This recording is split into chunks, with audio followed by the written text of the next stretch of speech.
My name is Juanita Wilson and I'm the director of the short film The Door and the feature film As If I Am Not There. The Door is based on a true testimony by a person called Nikolai Kalugan, and these oral testimonies were collected by a journalist called Svetlana Alexievich and compiled into a book called Voices of Chernobyl, which is the most amazing kind of document, I think living document to that tragedy. And I came across Nikolai's little testimony, which was about a page and a half in the Guardian book review, and immediately it struck a chord with me, both for what he was expressing, but also because he described going back to his apartment and stealing his front door and smuggling it on the back of his motorbike through a forest, and immediately visually this created just a kind of intriguing image in my head.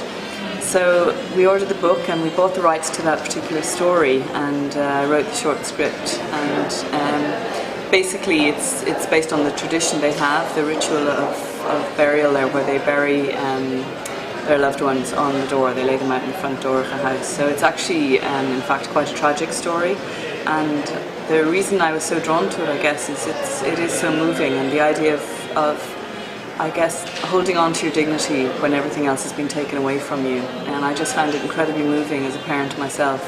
And so we went and shot that in Pripyat over 6 days, and yeah, it was a really amazing experience to go there. Pripyat itself is very, it's an extraordinary place, and having read so much about it in advance, it was really moving to arrive there. You just drive up along the road and you come to the barriers, and suddenly you're in the exclusion zone and you can't go any further, and the whole town is deserted but for the wolves, which you hear howling every so often. And it was very moving to be there, and I think the experience of actually being in that place informed the film both visually but also emotionally. I think had we not been able to film there, I think it might have been a very different film. And the landscapes are incredible. The Ferris wheel, when we saw the Ferris wheel in the snow, it just seemed to be the perfect symbol of everything that was lost, particularly the lost childhood of the little girl. And it was worth waiting. We postponed filming for 6 months in order to get access to to Pripyat in the snow, and I think it was a wise decision. And how was your feeling about being in such a radioactive area? Radioactivity is a strange thing because it's so abstract. You can't see it, you can't smell it, you can't feel it. So really, I guess our concern was to make the film and make it authentic. So we went into the centre of Pripyat on 3 occasions to recce and then to film, and you just take precautions in terms of discarding your clothing afterwards and not touching anything. We couldn't bring anything back out, like the motorbike or the door. Anything we brought in, we had to leave there. But I think that it's absolutely worth it. I don't think it poses a threat to our health at all.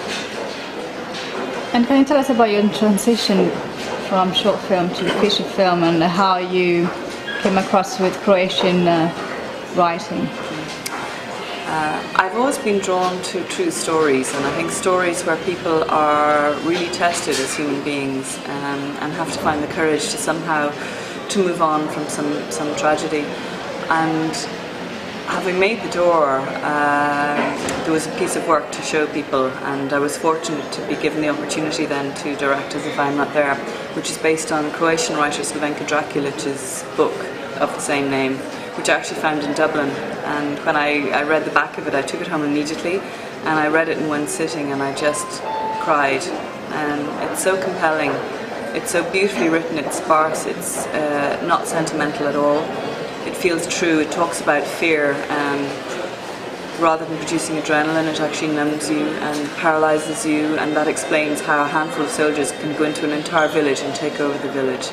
And there were certain details like that, a lack of solidarity maybe between the prisoners, that everybody is just afraid for themselves and knows that they can't help anybody else, and having to very much concentrate on the small details to get you through every day. And I found the book incredibly moving, and felt it had all aspects of good cinema, the worst of what man can do to one another, but also the best. And for me it leaves with a note of hope, which is very important for me, that at the end of the day love is stronger than hate, and I think that's a very important message for me. And about distribution, what are you looking at in terms of distribution, and how do you think it's digital distribution doing? Would you like to have to see your films in digital distribution platforms? The main aim, obviously, when you make a film is to access an audience. Anything that can help get the film to an audience, I'm very much in favour of.